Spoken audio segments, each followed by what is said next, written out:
بسم اللہ الرحمن الرحیم۔ مطالب الفرقان، سورہ لقمان، مکی، نمبر 31، آیت نمبر 1۔ قرآن مجید کی تفسیر خود قرآن مجید سے از علامہ غلام احمد پرویز صاحب، اخذ و تلخیص محمد اکبر دکشت بھارتواج، نظر ثانی ڈاکٹر انعام الحق۔ بسم اللہ الرحمن الرحیم۔ اے اللہ، میری تمام تر کوششوں کا مقصد ربوبیت عامہ کے لیے تیری صفات کو بانداز رحمانیت و رحیمیت معاشرے کے اندر ظہور میں لانا ہے۔ آیت نمبر 1۔ الف لام میم۔ یہ الف لام میم ہے، یا خدائے علیم و حکیم کا ارشاد ہے کہ آیت نمبر 2۔ تلک آیات الکتاب الحکیم۔ یہ حکمت سے بھرپور ضابطۂ حیات کے قوانین ہیں۔ الکتاب الحکیم کا مفہوم۔ الکتاب یہی قرآن ہے، یہی منزل من اللہ ہے، اور یہی حکمت کی کتاب ہے۔ نظری ذہنی طور پر حکمت وہ شے ہے جو دلائل و براہین کی روح سے ثابت کی جائے، یوں ہی دھاندلی سے کوئی بات نہ کہتی جائے یا منوا لی جائے۔ پر حکمت بات یا حکم وہ ہے جس کی غرض و غایت، مقصد، علت، یعنی the why of it. جب ہم حکمت کو نظری کی بجائے عملی زندگی میں لیتے ہیں تو اس کو عربوں کی ایک مثال سے سمجھیے۔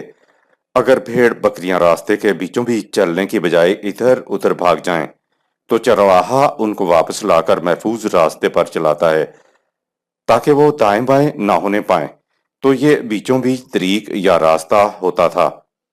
اس کو عرب طریق حکمت کہتے تھے۔ قرآن کریم کو الکتاب الحکمت اس لیے کہا گیا ہے کہ یہ کتاب انسانی زندگی کے دریا کو رواں دواں رکھنے کے لیے حدود متعین کرتی ہے تاکہ یہ حدود کے اندر رہے اور یہ سیلاب نہ بننے پائے۔ نہر یا دریا اپنی حدود میں بہیں تو تعمیری نتائج برآمد ہوتے ہیں، لیکن اگر ان کی حدود یعنی بند ٹوٹ جائیں تو سیلاب کی وجہ سے تخریبی نتائج برآمد ہوتے ہیں۔ دریا، نہر یا انسانی زندگی کے دریا کو حدود میں رکھنے کو حکمت کہتے ہیں۔ ذہنی نظری طور پہ فلسفی بھی ایک ایسی قوت کا نام ہے جس میں حکمت، دانائی اور دانشمندی کے ساتھ دوسرے کو قائل کیا جاتا ہے۔ حکمت اور فلسفے میں واقعات کے اسباب و نتائج کا آپس میں ناگزیر تعلق ہے۔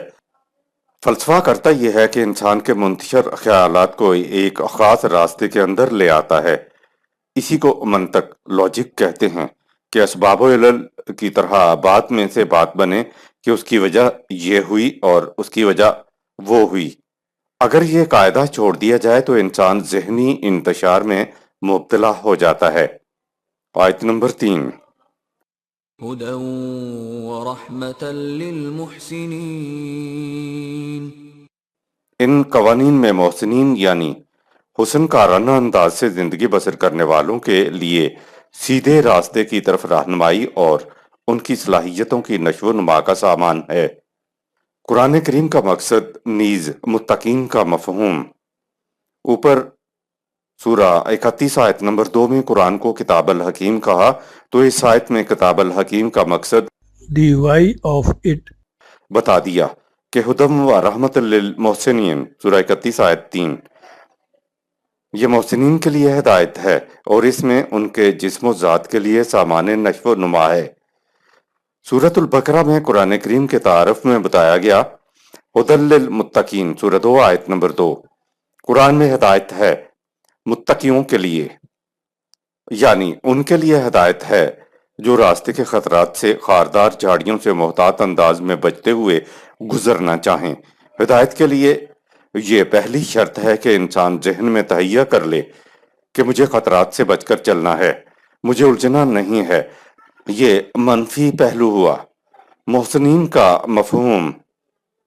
قرآن کریم سے ہدایات لینے کے لیے پہلی شرط تو متقی ہونا ہے۔ اور دوسری شرط انسان کی زندگی کا مثبت پہلو محسن ہونا ہے۔ محسن کے معنی ہے وہ جو اپنی زندگی کو حسین بنانا ہے۔ اب منفی پہلو متقی کے ساتھ مثبت بات بھی آ گئی۔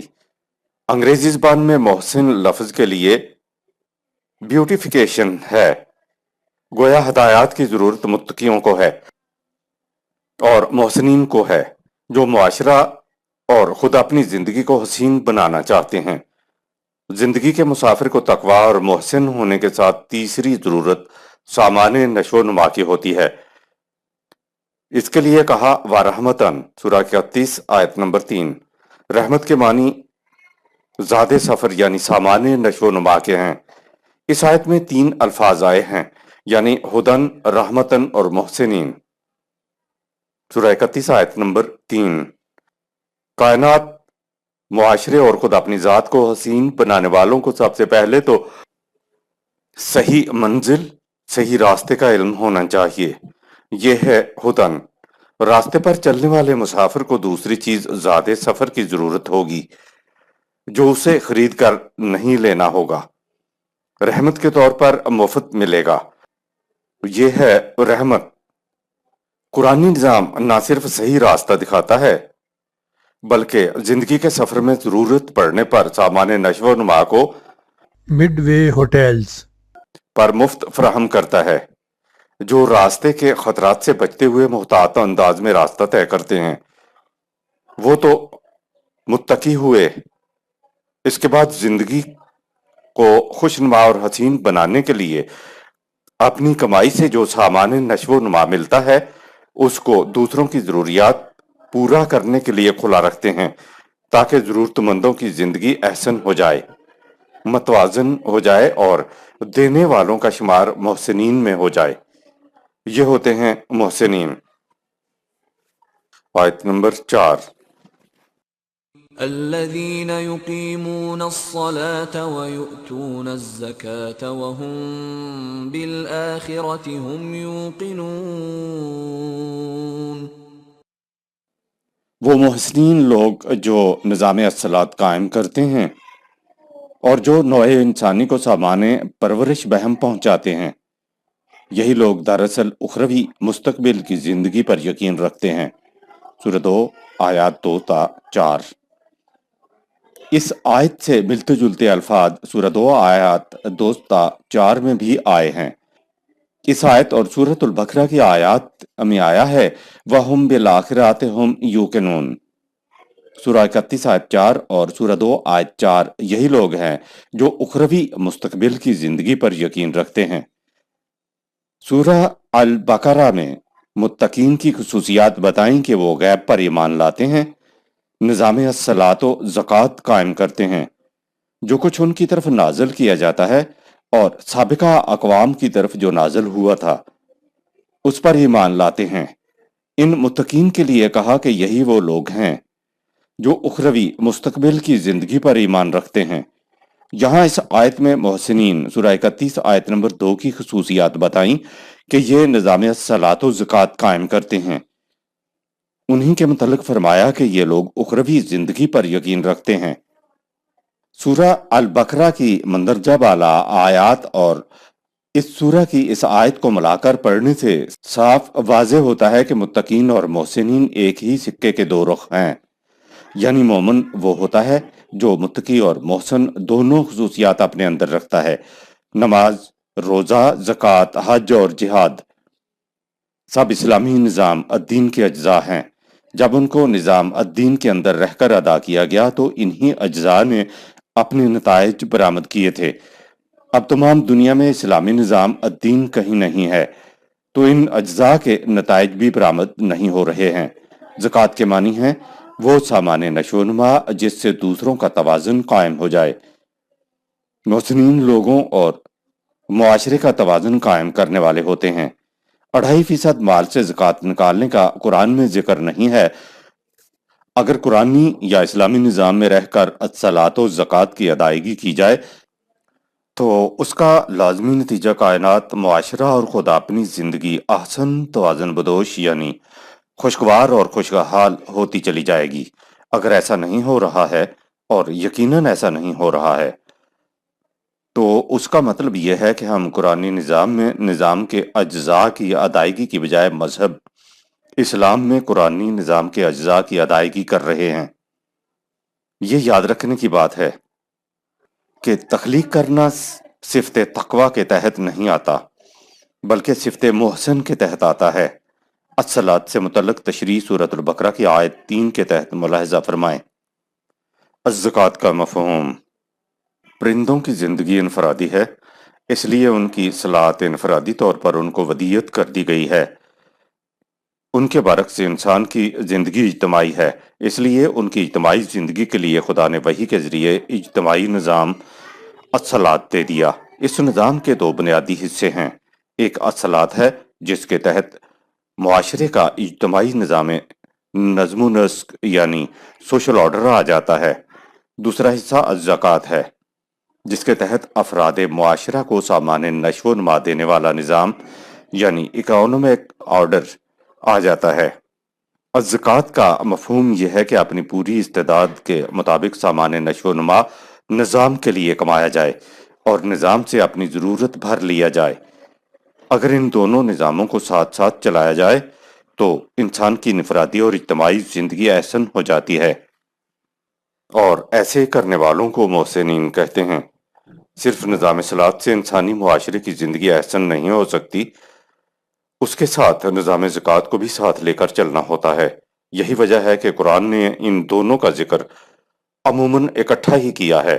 اسلامی نظام تو یہ ہے کہ تم خود صحت مند ہو تو دوسروں کی صحت کی بھی فکر کرو، خود سیدھے راستے پر چل رہے ہو تو دوسروں کو بھی سیدھے راستے کی طرف بلاؤ تاکہ وہ تباہ و برباد ہونے سے بچ جائیں۔ دوسرے ضرورت مند ہیں تو خود تنگی ترسی میں رہ کر دوسروں کی مدد کرو۔ اب سوال پیدا ہوتا ہے کہ انسان اپنی محنت کی کمائی کو دوسروں کی ربوبیت کے لیے کیوں دے؟ قرآن نے جذبہ محرکہ کے طور پر بتایا کہ اس سے خود تمہاری اپنی ذات کی نشو و نما ہوتی چلی جائے گی۔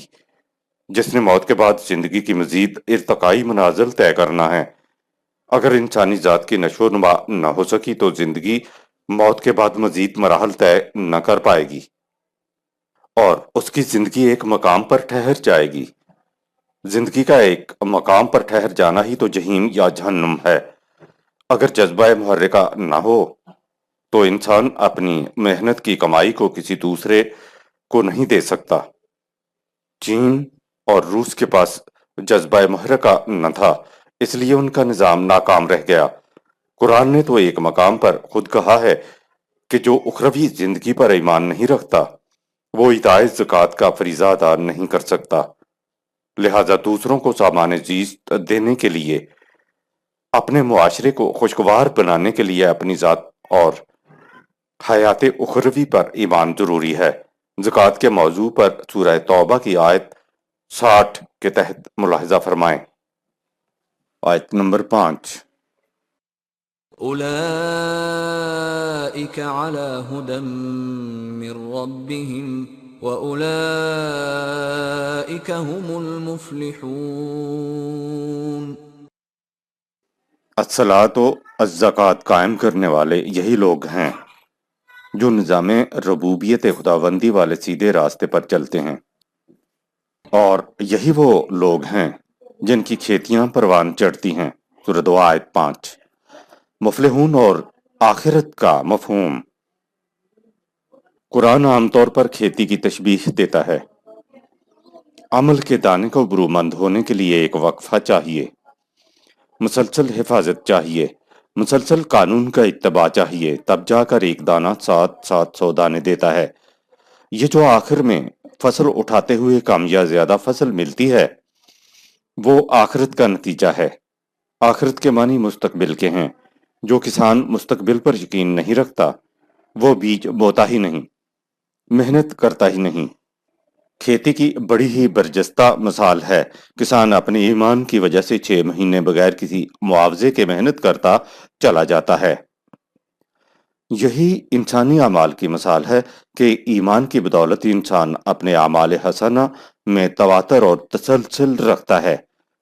یہ ٹھیک ہے کہ آخرت مستقبل مرنے کے بعد بھی ہوگی، لیکن اسی دنیا میں بھی ہر آنے والا سانس پہلے سانس کی آخرت مستقبل ہے، ہر نیا دن پچھلے دن کی آخرت مستقبل ہے، ہر نئی نسل گزر جانے والی نسل کی آخرت مستقبل ہے، ہر آنے والی نسل موجودہ نسل کی آخرت مستقبل ہے۔ اسی طرح اس زندگی کے بعد آنے والی زندگی اس زندگی کی آخرت مستقبل ہے۔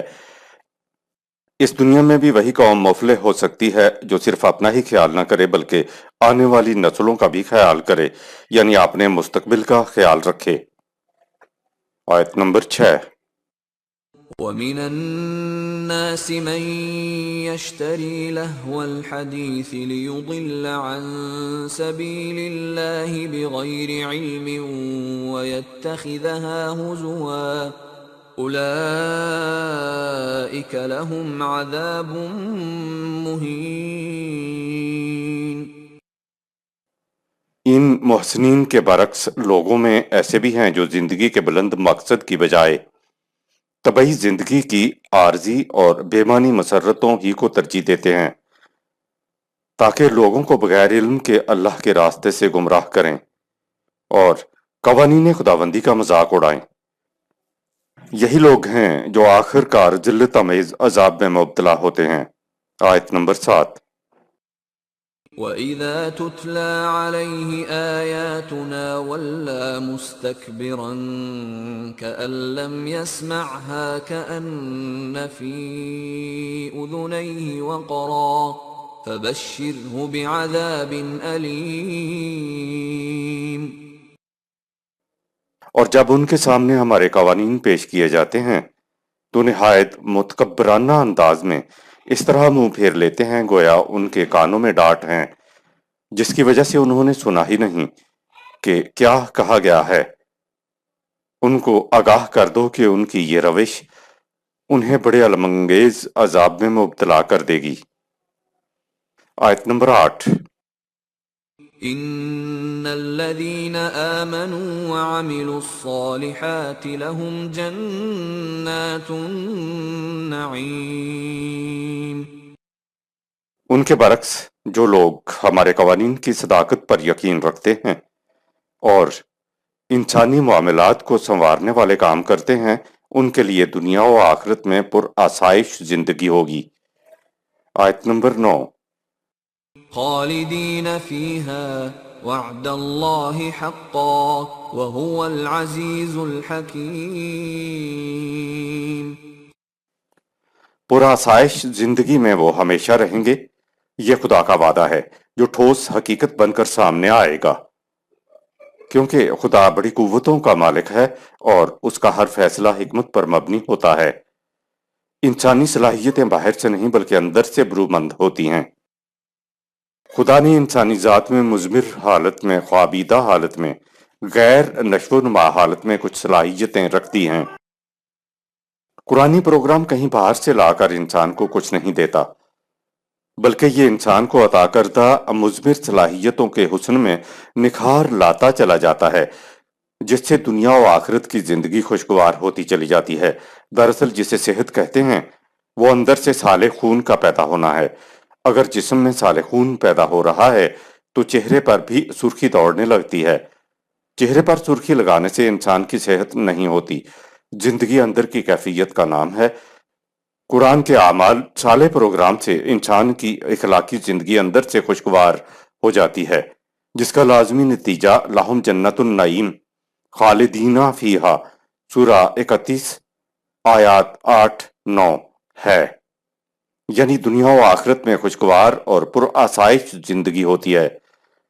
دنیا میں ذلت خواری، بھوک کی زندگی خدا کا عذاب ہے، اسی لیے سکھایا اے ہمارے پروردگار ہمیں دنیاوی زندگی کی خوشگواریاں حسنات عطا کر، سورہ 2 آیت 201، اور اس کے بعد ہے اخروی زندگی کی خوشگواریاں حسنات بھی عطا کر، سورہ 2 آیت 201۔ قرآنی پروگرام پہلے دنیاوی زندگی کو حسین بناتا ہے اور پھر یہ حسن مسلسل اخروی زندگی میں بھی ساتھ جاتا ہے۔ یہ بات نہیں کہ دنیاوی زندگی میں تو ذلت مسکنت کے شکار رہے، لاغرو ناتوار رہے اور اخروی زندگی میں پہلوان بن گئے۔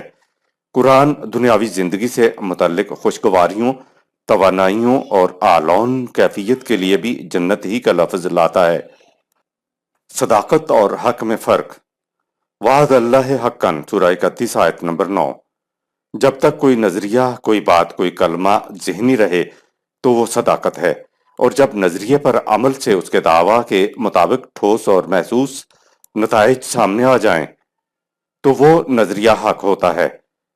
جب تک کسی نظریے کے دعاوی کے مطابق ٹھوس اور محسوس نتائج نہ نکلیں، عرب اس کو حق کہتے ہی نہیں ہیں، اس کو صرف صداقت کہتے ہیں کہ ٹھیک ہے، دلائل و براہین کی روح سے بات نظریہ سچا معلوم ہوتا ہے۔ اس لیے ہمارا ایمان ہے، حق کے لیے دو چیزیں ضروری ہیں، ایک تو یہ کہ وہ شے محسوس شکل میں ہو، اور دوسری بات یہ کہ وہ قائم اسٹیبلش ہو کر سامنے آ جائے تو اس کو حق یا حقیقت کہتے ہیں، یا انگریزی میں ٹو میک ریئل کہتے ہیں۔ وعد اللہ حقاً سورہ 31 آیت نمبر 9۔ یہ وعدہ محض نظری نہیں ہے، ذہنی نہیں ہے، لفظی نہیں ہے، بلکہ وعدہ حق ہے۔ یہ محسوس شکل میں قائم ہو جائے گا۔ جنت النعیم محسوس شکل میں ہمارے سامنے آئے گی تو تب صداقت حق بنے گی۔ یہ تو ہمارا ایمان ہے کہ اللہ کے وعدے سچے ہوتے ہیں، لیکن یہ بات اسی وقت حق ہوگی جب وہ ہمارے سامنے ٹھوس اور محسوس شکل میں سامنے آ جائے۔ ہمارا وعدہ، ہماری بات، ہمارے دیے ہوئے نظریے کے حق بننے میں شک نہ کرو، کیونکہ حق کو قائم کرنے کے لیے، اسٹیبلش کرنے کے لیے ہمارے پاس اقتدار، قوت و غلبہ بھی ہے۔ العزیز سورہ 31 آیت نمبر 9۔ اور ہمارے قوانین بھی حکمت پر مبنی ہیں۔ الحکیم سورہ 31 آیت نمبر 9۔ دنیا میں امن اور خوشحالی اسی قوم کو نصیب ہو سکتی ہے جس کے پاس اقتدار ہو، غلبہ و قوت ہو، اور اپنے اقتدار، غلبہ و قوت کو حکمت کے ساتھ استعمال کرتی ہو۔ آیت نمبر 10۔ خلق السماوات بغير عمد ترونها وألقى في الأرض رواسي أن تميد بكم وبث فيها من كل دابة وأنزلنا من السماء ماء فأنبتنا فيها من كل زوج كريم۔ اس نے فضائی کروں کو ایسا بنایا کہ نظر نہ آنے والے ستونوں کش شکل پر قائم ہیں، اور اس نے زمین میں بڑے بڑے پہاڑ کھڑے کیے زمین کی گردش کے باوجود۔ تم اس کی گود میں اطمینان سے بستے ہو۔ سورہ 16 آیت 15، سورہ 42 آیت نمبر 29۔ اور زمین میں قسم قسم کے ذیحیات پھیلا دیے، اور وہ بادلوں سے میਂہ برساتا ہے جس سے قسم قسم کے اعلیٰ درجہ کی فیض بخش چیزیں پیدا ہوتی ہیں۔ آیت نمبر 11۔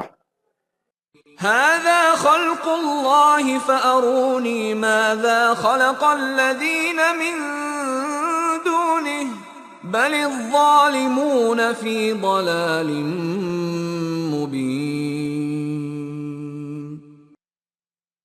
یہ ساری چیزیں اللہ کی پیدا کردہ ہیں۔ اب اگر کوئی اور بھی قوتوں کے مالک ہیں تو دکھاؤ انہوں نے کیا پیدا کیا ہے۔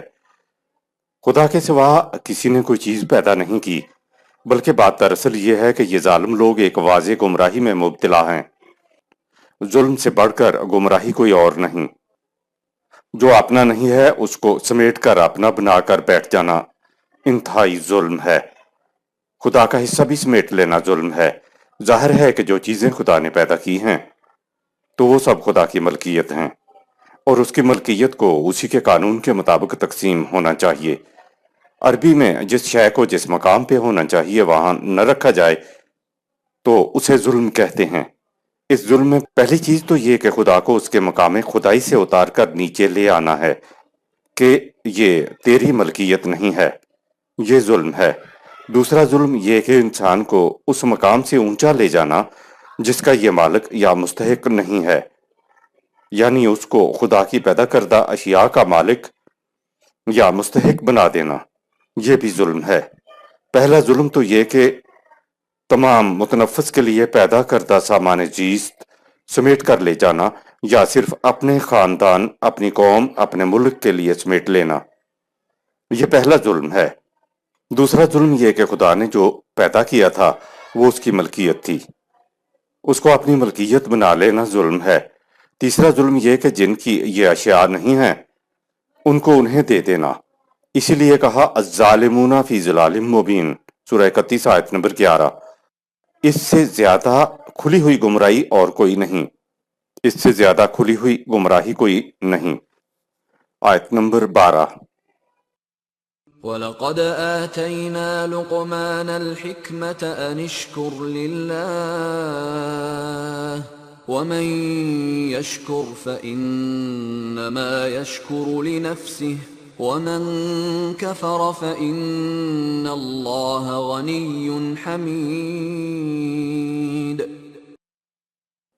اور ہم نے لقمان کو الحکمت، دانش نورانی عطا کی تاکہ نبائے خداوندی کو صرف قوانین خداوندی کے مطابق صرف کرے، اور جو ایسا کرتا ہے تو اس کے اپنی ذات کی صلاحیتیں بھرپور انداز سے نشو و نما پا جاتی ہیں، اور جو اس کے خلاف کرتا ہے تو اس کا نقصان اسی کو اٹھانا پڑتا ہے۔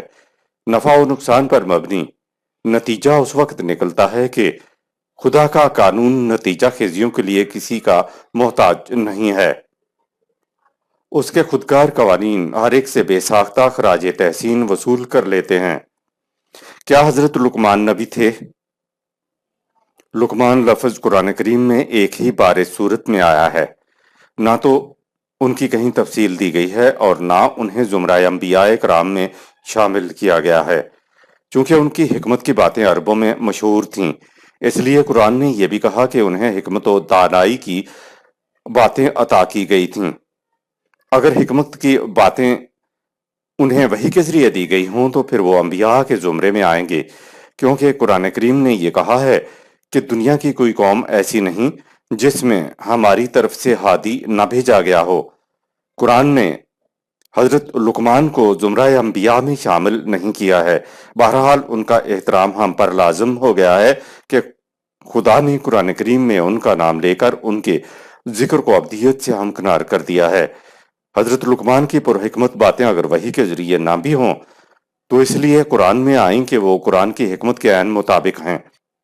ویسے بھی چاہے کہنے والا کوئی بھی ہو، اگر وہ قرآن کریم کے مطابق کوئی بات کہتا ہے تو ہم کہیں گے تم سچ کہتے ہو۔ اگر کوئی قرآن کے خلاف کوئی بات کہتا ہے، چاہے اس بات کو رسول سے منسوب کر کے بھی کہا جائے، تو ہم کہیں گے کہ تم غلط کہتے ہو۔ غلط اور سچ کی کسوٹی ہمارے پاس قرآن کریم ہے، لہٰذا لقمان کی جو باتیں قرآن نے کہی ہیں ان کو ہم اس لیے سچا مانتے ہیں کہ ان کا ذکر قرآن نے کیا ہے۔ بہرحال بالتحقیق نہیں کہا جا سکتا کہ یہ کون سی شخصیت ہیں۔ حضرت لقمان کی بہت سی ضرب الامثال عربوں کے ہاں مشہور تھیں، جنہیں حکمت کی باتیں کہا جاتا ہے۔ حضرت لقمان کے بارے میں کئی باتیں مشہور ہیں، مثلا آپ حضرت ایوب علیہ السلام کے بھانجے تھے، آپ حضرت داؤد علیہ السلام کے زمانے میں پیدا ہوئے اور 1000 سال تک زندہ رہے، آپ مصر کے رہنے والے ایک حبشی غلام تھے، وغیرہ وغیرہ۔ لیکن ان کے بارے میں کوئی بات وثوق کے ساتھ نہیں کہی جا سکتی۔ ہمارے ہاں تو انہیں حکیم لقمان ہی کہا جاتا ہے۔ دراصل حکیم عربی زبان میں فلاسفر کے لیے ہی آتا ہے۔ حکمت و دانائی کی بات ریزن سے یا ریشنلی جو کہی جائے گی، اس کے لیے یہ لفظ آتا ہے۔ کوشش کا فائدہ کوشش کرنے والے کے لیے ہے، اللہ تعالی ہماری کوششوں کے نتائج سے مستغنی ہے۔ مذہب میں انسان کا ہر عمل خدا کے لیے سمجھا جاتا ہے، ایسا لگتا ہے جیسے خدا کو ہمارے عمل کی ضرورت ہے۔ اس کے برعکس الدین میں انسان کا ہر عمل اس کی اپنی ذات کی نشو و نما یا ذات کو نقصان پہنچانے کے لیے ہوتا ہے۔ اہل مذہب جو کرتا ہے وہ اللہ کے لیے کرتا ہے، یہاں تک کہ وَمَا خَلَقْتُ الْجِنَّ وَالْإِنسَ إِلَّا لِيَعْبُدُونَ، سورہ 51 آیت نمبر 56 کا مذہب نے ترجمہ کر دیا کہ ہم نے جن و انس کو پیدا ہی اس لیے کیا ہے کہ وہ ہماری عبادت کرتے ہیں۔ اب خدا کے متعلق یہ تصور پیدا ہوتا ہے کہ ہمیں اس دنیا میں بھیجا، ہم سے نہ پوچھا، نہ ہماری کوئی رائے لی، نہ ہماری کوئی رضامندی لی، بغیر پوچھے یہاں بھیج دیا اور بھیجنے کے بعد کہا کہ ہماری پرستش کرتے رہو۔ مذہب کے برعکس الدین کہتا ہے فَإِنَّ اللَّهَ غَنِيٌّ حَمِيدٌ، سورہ 31 آیت نمبر 12۔ خدا کا قانون نتیجہ خیزیوں کے لیے کسی کا محتاج نہیں ہے۔ اس کے خودکار قوانین ہر ایک سے بے ساختہ خراج تحسین وصول کر لیتے ہیں، تو کیا وہ اپنے کسی کام کو کروانے کے لیے یہ کچھ کہے گا کہ ہمارے لیے یہ کرو اور وہ کرو؟ جو شکر کرنا ہے یعنی احکام خداوندی پر عمل کرنا ہے، وہ خدا کے لیے کچھ نہیں کرنا، بلکہ خدا اپنی ذات کی صلاحیتوں کی نشو و نما کرنا ہے۔ وَمَن یشکر فَإِنَّمَا یشکر لِنَفْسِهِ، سورہ 31 آیت نمبر 12۔ جو شکر کرتا ہے یعنی جو میرے پروگرام کے مطابق زندگی بسر کرتا ہے، تو اس سے اس کی اپنی ذات کی نشو و نما ہوتی ہے۔ کسی کے مشکور ہونے نہ ہونے سے نہ خدا کا کچھ بنتا ہے اور نہ کچھ بگڑتا ہے۔ خدا تو ہدایت ڈائریکشن دیتا ہے کہ ان کے مطابق زندگی بسر کر کے اپنی دنیاوی و اخروی زندگی کو تو مشکور کر لو۔ جو ایسا کرتا ہے وہ خدا کے لیے کچھ نہیں کر رہا ہوتا، بلکہ وہ تو اپنے لیے ہی کچھ کر رہا ہوتا ہے۔ آیت نمبر 13۔ وَإِذْ قَالَ لُقْمَانُ لِابْنِهِ وَهُوَ يَعِظُهُ يَا بُنَيَّ لَا تُشْرِكْ بِاللَّهِ إِنَّ الشِّرْكَ لَظُلْمٌ عَظِيمٌ۔ جب لقمان نے اپنی اولاد کو حکمت کے اصول سمجھاتے ہوئے کہا کہ اے میرے بیٹے، اللہ کے اقدار و اختیار میں کسی کو شریک مت ٹھہرانا، یقیناً شرک ایک بہت بڑا ظلم ہے۔ آیت نمبر 14۔ وَوَصَّيْنَا الْإِنسَانَ بِوَالِدَيْهِ حَمَلَتْهُ أُمُّهُ وَهْنًا عَلَى وَهْنٍ وَفِصَالُهُ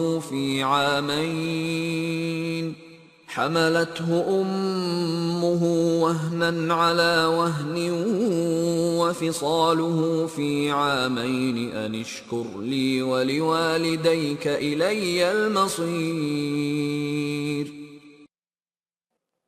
اور ماں نے دکھ پر دکھ جھیل کر بچے کو پیٹ میں رکھا، رحم مادر میں ہم نے ربوبیت کی، اور پھر 2 سال بعد ماں نے اس کا دودھ چھڑایا۔ ماں نے ربوبیت کی، ربوبیت کے سبب ہم نے انسان کو تاکید کی کہ میرے اور اپنے والدین کے شکر گزار رہیں، یعنی میرے قوانین کی نگہداشت کرو اور والدین کے ساتھ حسن سلوک کے ساتھ پیش آؤ۔ آخر کار تمہیں میرے ہی قوانین کے برآمد کردہ نتائج کی طرف لوٹنا ہے۔ انشکر لی، خدا کے شکر گزار رہیں کا مفہوم یہ ہے کہ خدا کے قوانین کے مطابق زندگی بسر کر کے اپنی ذات کی صلاحیتوں کی نشو و نما کرو، تاکہ تمہاری ابھری ہوئی صلاحیتوں کے بھرپور نتائج سے انسانی معاشرہ خوشگوار ہو جائے۔ رحم مادر میں تو خالصتاً خدا کی صفت رحیمیت کے تحت بچے کی پرورش ہوتی ہے، یہاں تک کہ ماں کو بھی پتہ نہیں ہوتا کہ کس طرح بچے کی پرورش ہو رہی ہے۔ بچے کی پیدائش کے بعد والدین بچے کی ربوبیت میں شریک ہو جاتے ہیں۔ اب بچے کی پرورش کا ذریعہ خدا کے طبعی قانون کے تحت جاری ہونے والا ماں کا دودھ ہے۔ رحم کے اندر یہ بات نہیں تھی کہ ماں نہ چاہے تو بچے کی پرورش نہ ہو سکے۔ پیدائش کے بعد سامان زیست اور دودھ تو خدا ہی کا دیا ہوا ہوتا ہے، لیکن بچے کو بر وقت بقدر ضرورت دودھ دینا، اس کی حفاظت کرنا، اس کی دیکھ بھال کرنے میں ماں باپ کا کردار بھی شامل ہو جاتا ہے۔ اس لیے کہا کہ والدین کے ساتھ حسن سلوک کے ساتھ پیش آؤ۔ آیت نمبر 15۔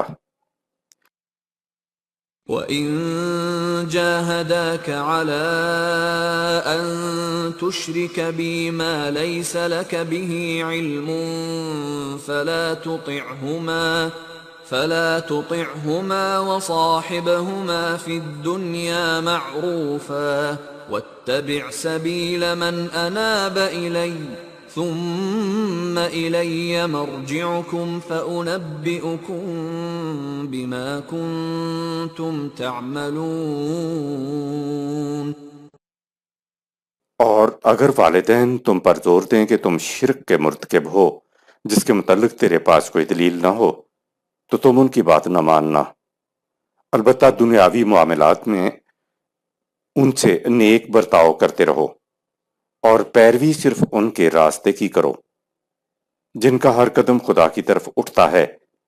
یاد رکھو تم اپنے ہر عمل کے لیے خدا کے سامنے جواب دہ ہو۔ وہ تمہیں بتا دے گا کہ تمہارے اعمال تمہیں کس اچھے یا برے مقام پر لے آئے ہیں۔ اگر والدین خدا کے ساتھ شرک کرنے کے لیے کہیں تو کہا فَلَا تُطِعْهُمَا، سورہ 31 آیت نمبر 15۔ شرک کرنے کو کہیں تو ان کی اطاعت مت کرو۔ والدین کا شکر گزار ہونا یہ ہے کہ عمر کے تقاضے کے سبب جب ان میں کمی واقع ہو تو ان کمیوں کو اپنی بھرپور صلاحیتوں سے پورا کر دو۔ نیز والدین کے باب میں سورہ 17 آیات 23-24 بھی ملاحظہ فرمائیں۔ پیروی کے بارے میں کہا وَاتَّبِعْ سَبِیلَ مَنْ أَنَابَ، سورہ 31 آیت 15۔ میرے راستے پر چلنے والوں کا اتباع کرو، آیت نمبر 16۔ يا بني إنها إن تك مثقال حبة من خردل فتكن في صخرة أو في السماوات أو في الأرض يأت بها الله إن الله لطيف خبير۔ لقمان نے کہا ہے میرے بیٹے، کوئی عمل رائی کے دانے کے برابر بھی ہو اور اس کو کسی چٹان کے اندر چھپا کر رکھا ہو، یا وہ کائنات کی پستیوں اور بلندیوں میں کہیں بھی ہو، خدا کا قانون مکافات اسے کھینچ کر سامنے لے آئے گا، کیونکہ اس کا قانون یقیناً بڑا ہی باریک بین اور ہر ایک کی حالات سے باخبر ہے۔ سورہ 99 آیات 7-8۔ آیت نمبر 17۔ يا بني أقم الصلاة وأمر بالمعروف وانه عن المنكر واصبر على ما أصابك إن ذلك من عزم الأمور۔ اے میرے بیٹے نظام صلاۃ قائم کر، جن باتوں کو وحی خداوندی جائز قرار دے ان کا حکم دو، اور جنہیں وہ معیوب کہے ان سے لوگوں کو روکو۔ قیام صلاۃ امر بالمعروف اور نہی عن المنکر کے سلسلے میں جو مشکلات بھی پیش آئیں ان میں ہمیشہ ثابت قدم رہ۔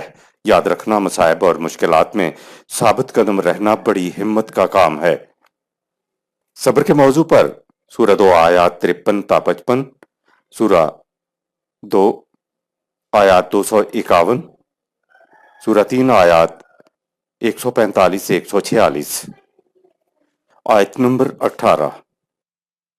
ولا تصعر خدك للناس ولا تمش في الأرض مرحا إن الله لا يحب كل مختال فخور۔ اور لوگوں سے نخوت اور تکبر کی بنا پر بے رخی مت برت اور زمین پر اکڑ کر اوچھے پن سے نہ چل۔ یاد رکھ قانون خداوندی کی روح سے خود پسندی اور اوچھا پن اچھی عادات نہیں ہیں۔ سائر کا مفہوم وَلَا تَعْسِرْ خَدَّكَ لِلنَّاسِ، سورہ 31 آیت نمبر 18۔ عربوں کے ہاں تو مفہوم محسوس ہوتا ہے۔ اونٹ کو ایک بیماری لگتی تھی جس میں گردن مڑ جاتی تھی اور منہ بھی ٹیڑھا ہو جاتا تھا، غالباً لقوے کی طرح کی کوئی چیز ہوگی۔ اگر گردن مڑ جائے اور منہ ٹیڑھا ہو جائے تو اس کے لیے ان کے ہاں ایک ہی لفظ سائر تھا۔ کہا یہ کیا ہے کہ بے رخی کی بجائے لوگوں سے خندہ پیشانی کے ساتھ پیش آؤ۔ مرہن کا مفہوم مرہن سورہ 31 آیت 18۔ اوچھے پن کم ظرفی اور تنگ نظری کو کہتے ہیں۔ ایک چیز ہے کسی بات پر اترانا اور ایک چیز ہے کسی بات پہ خوش ہونا۔ اترانے والے جہنم میں ہوں گے اور ان سے کہا جائے گا تمہارا یہ حشر اس لیے ہو رہا ہے کہ تم زمین پر بغیر الحق یعنی بغیر کسی تعمیری کام کیے یوں ہی اتراتے تھے اور اپنی قوت کے نشے میں اکڑتے پھرتے تھے۔ سورہ 40 آیت 75۔ الحق غیر محسوس صداقتوں کا نام نہیں ہے۔ جب غیر محسوس صداقتیں محسوس شکل میں سامنے آتی ہیں تب وہ حق ہوتی ہیں۔ کوئی تعمیری کام کیے نہیں، کوئی اچھے کام کیے نہیں، اور کوئی یہ چاہے کہ اس کی تعریف کی جائے تو یہ تفرحون فی الارض بغیر الحق، سورہ 40 آیت نمبر 75 ہے۔ انسان کی ذہنیت یا اس کی نفسیاتی کیفیت کی اصلاح کی جا رہی ہے۔